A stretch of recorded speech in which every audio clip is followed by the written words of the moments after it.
minutes left.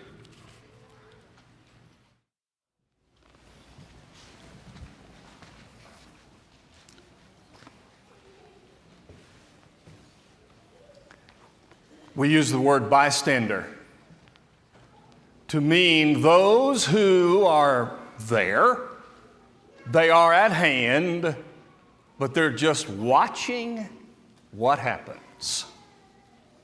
Now, you've seen that many times in many different situations. One of them, most popularly, riding down the highway and thinking about those rubberneckers. Something happens and everybody slows down because they want to be bystanders to see what's happening over there. There are all kinds of situations where that occurs, and so we understand what the idea of a bystander is.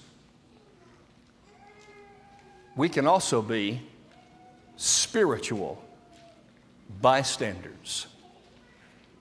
Now, these are the ones who are there, but they're just watching.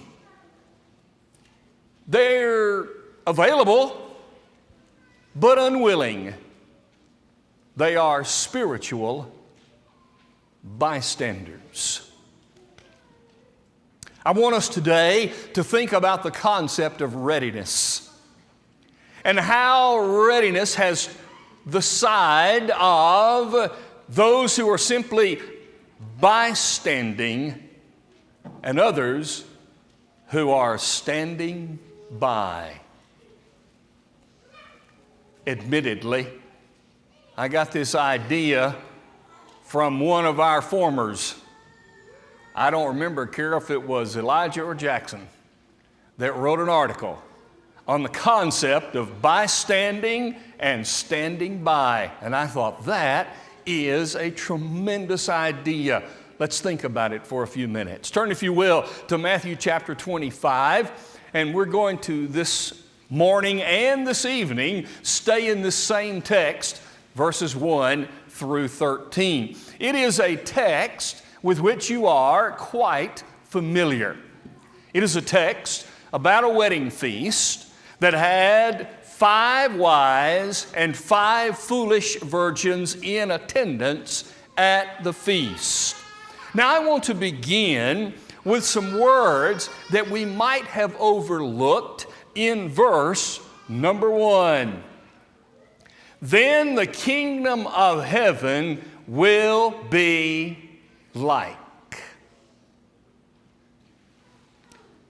When we talk today, this morning, about the bystanders, I'm not talking about people in the world.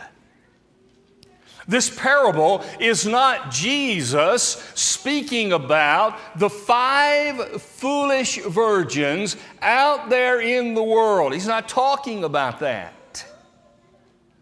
He is saying that in the kingdom of heaven, there are those who are the wise, and there are those who are the foolish.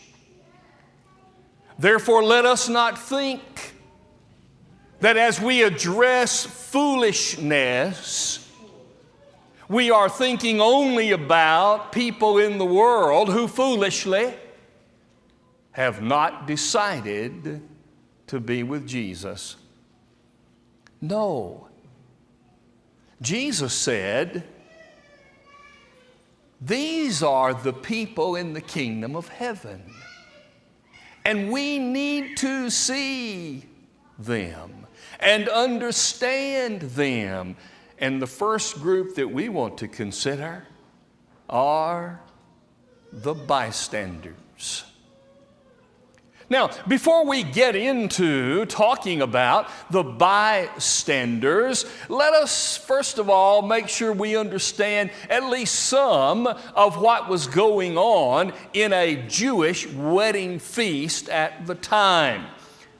Their system was quite a bit different from ours in some respects. So we think about first, when it is time for the wedding feast, it actually is that. It is celebrated by a feast. And I'm talking about a feast that during this time of betrothal, which is a time of engagement different from ours, because the betrothal system was so connected that you could only separate it by a divorce. So, though you had not gone through the formal wedding ceremony, you are betrothed for a period of time, sometimes a few weeks, sometimes up to a year. But when it's time for the wedding, it has a feast connected to it. This feast often would last for days, sometimes up to 2 weeks, as they would celebrate this wedding ceremony. During the time of the feast, when it's getting ready to start, the bride stayed in her house or with the house of her friend. And there was no communication between the bride and the groom. They would communicate with each other through someone, a friend of the bridegroom, going back and forth and passing the messages.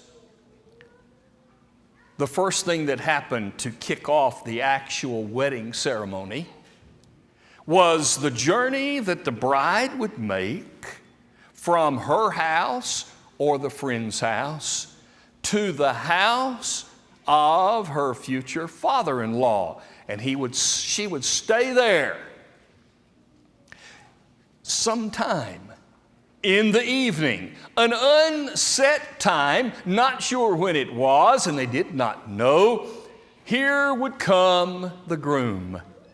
And he would come with a procession of music and dancing and friends, and they would come and get his bride and take her from his father's house over to the house that they are going to share together, and the feast would then commence.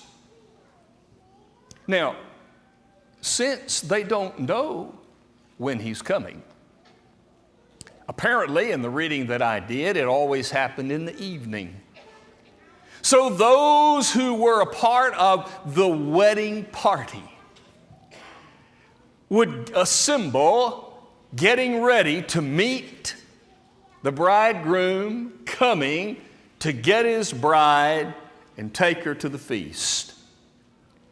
And if it's in the evening, of course, they have their lamps, and they are then a part of the wedding party, ready to go and celebrate with their friends. This parable is about the kingdom of heaven. Consider the comparisons between that and us. We are the bride of Christ. Ephesians chapter 5. We celebrate continually the feast that we have just had together as a part of the ceremony of being a part of the groom's family. The friend of the bridegroom has already been involved. In John chapter 3, Jesus said, the one who has the bridegroom is the bride. But the friend of the bridegroom is there. John the baptizer was the friend of the bridegroom who started the communication between God and the people before Jesus came to marry his bride, to be a part of the family of Jesus. As a church, we are married to him, and we come into this family.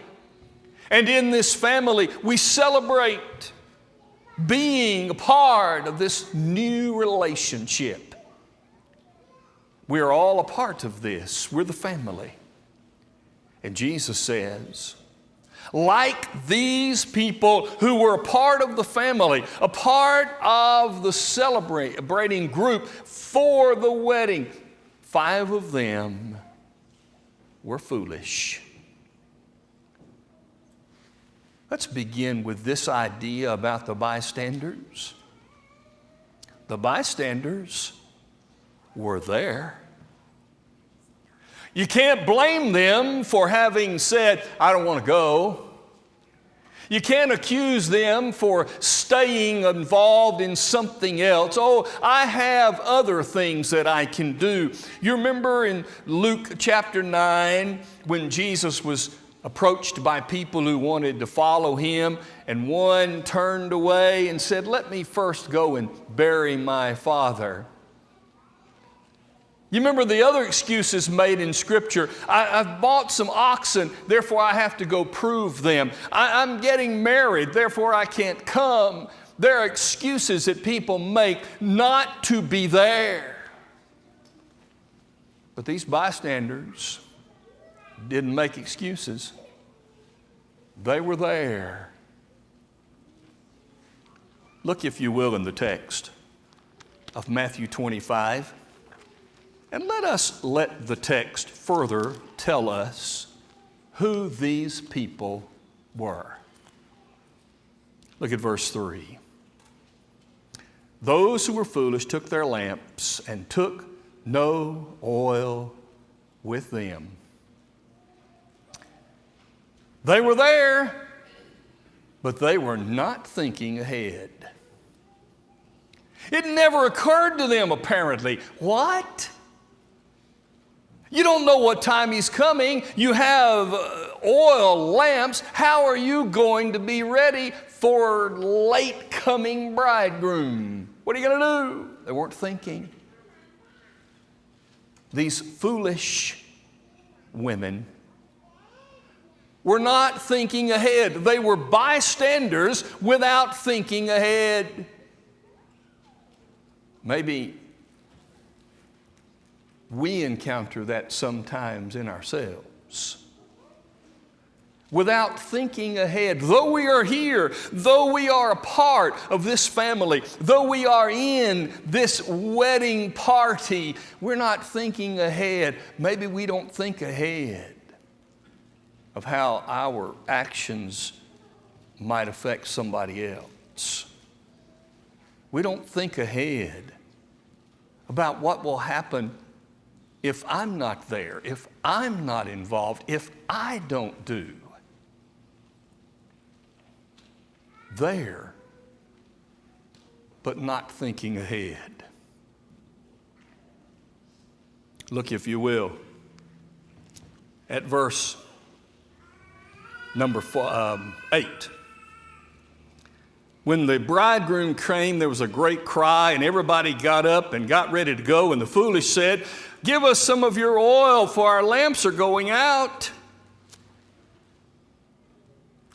They were there, but they expected somebody else to do their job.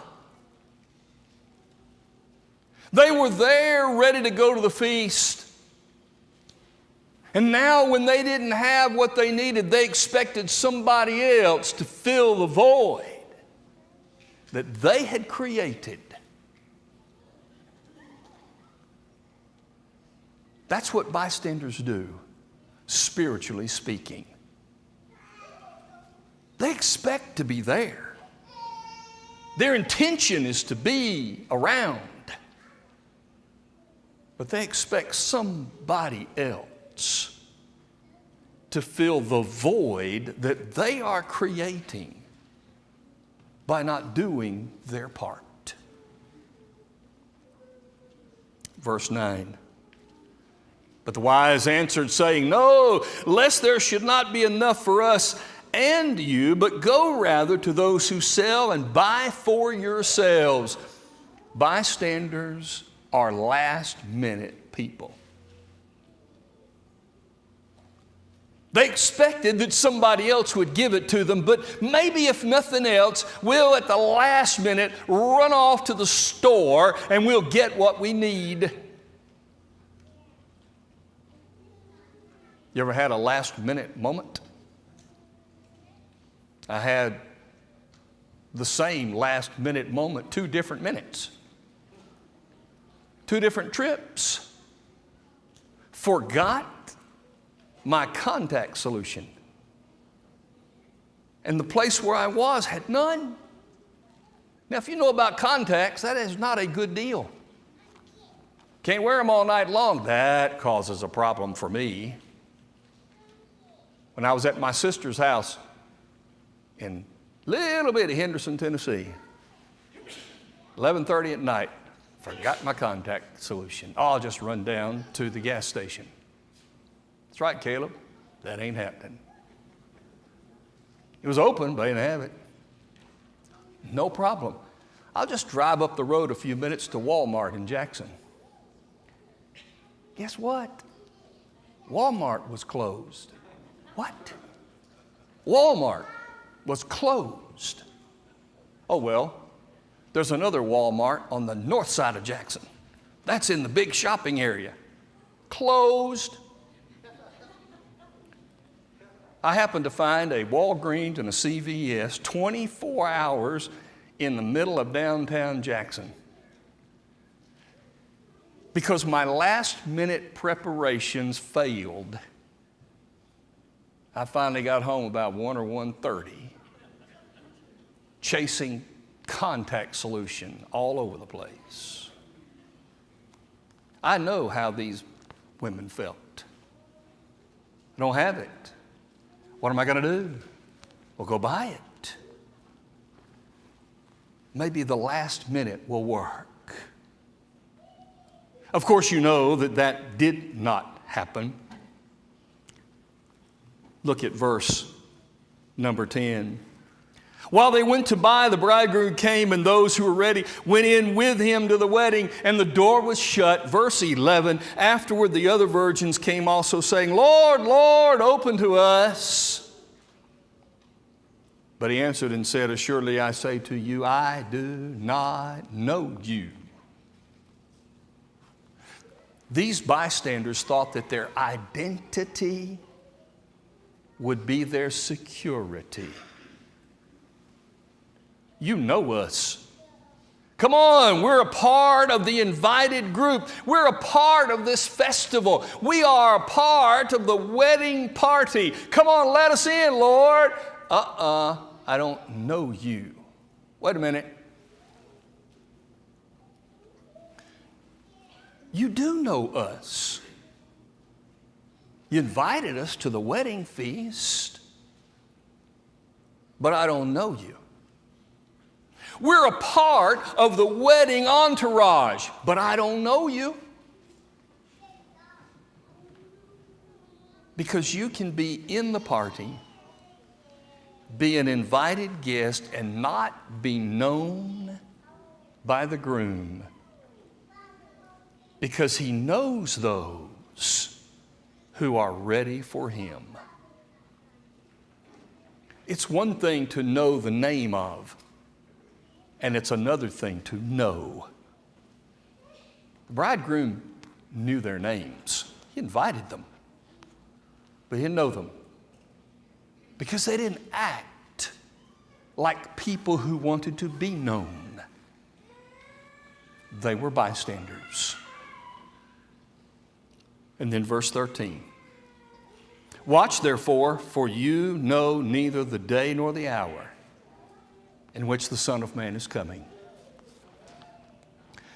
Bystanders are there, but they're not ready.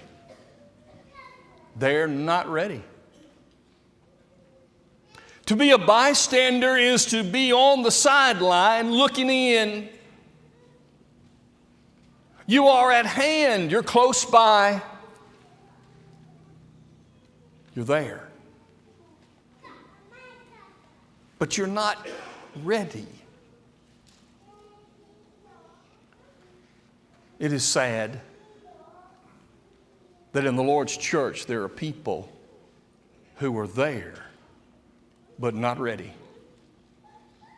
They are at hand, but they're not handy, because they simply want to watch. God calls us to be there, but to be ready. To be ready is a defensive posture. Sanctify the Lord God in your hearts, and be ready always to give an answer for the hope that is within you, meekness and fear.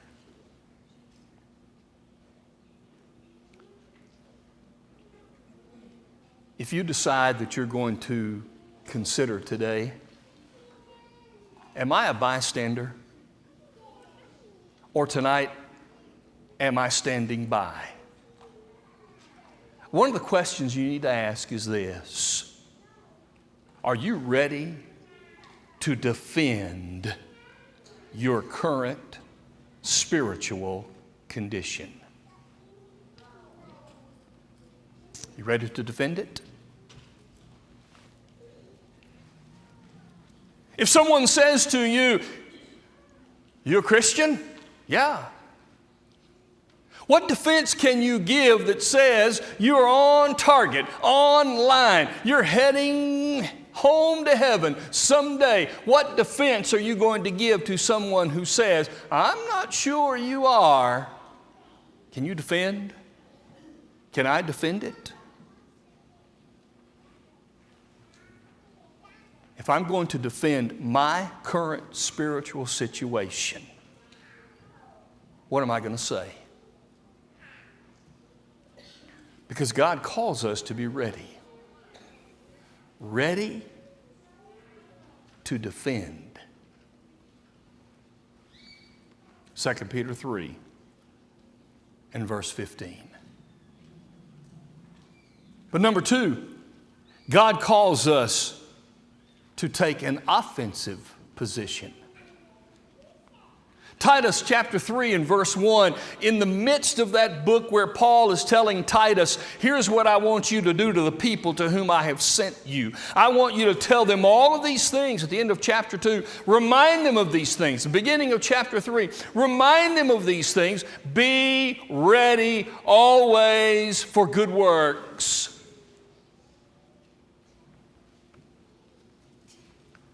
To be ready is an offensive posture. Are you ready for good works? Today, are you ready or are you a bystander?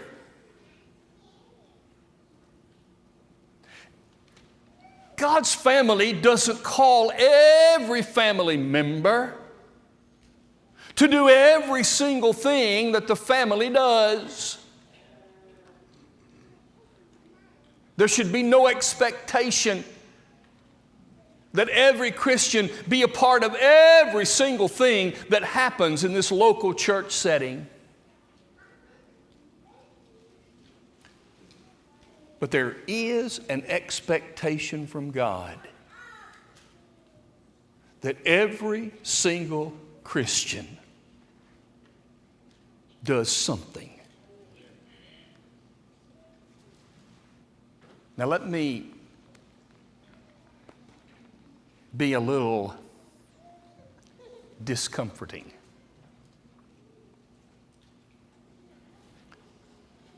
Bystanders can also sit. And if the one thing that you do as a Christian is sit in a pew at worship, you're a bystander. Because you're here. You're there. But what good work are you involved with? There is so much that happens here. So much that goes on. Many things that people don't even hear much about. But there should be no excuse for anybody to say, I just can't find a place to fit. See, the problem with a bystander is they're not looking to fit. They're just looking. But a readiness says, I need to take an offensive posture. Readiness says, number 3, I need to take an aggressive posture. Listen to Paul's words in 2 Corinthians chapter 10, starting in verse 4. The weapons of our warfare are not carnal, but mighty in God for pulling down strongholds, casting down arguments, and every high thing that exalts itself against the knowledge of God, bringing every thought into captivity to the obedience of Christ, and being ready to punish all disobedience when your obedience is fulfilled. To be ready is to discipline when necessary. And the text says, when your obedience is fulfilled, you are punishing disobedience. Or do we just say, I'm going to leave it alone. I'm not going to touch it. That's not my business.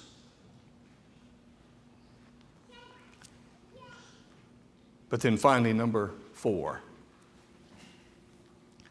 To be ready is a blessing posture.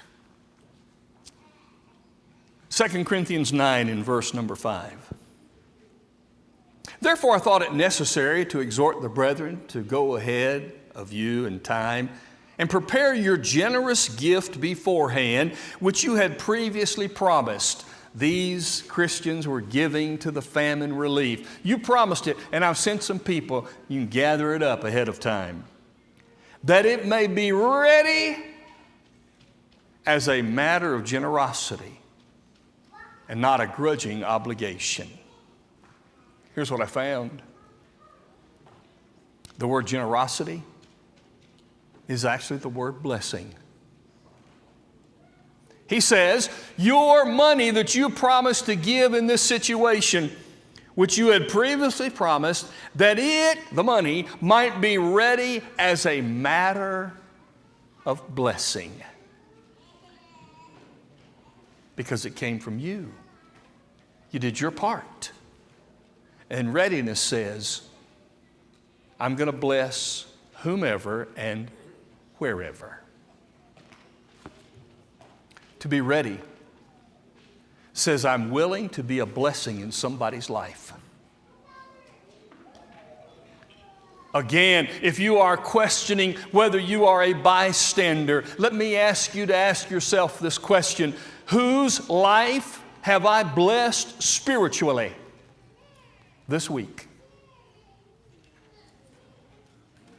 Or whose can I bless spiritually this week?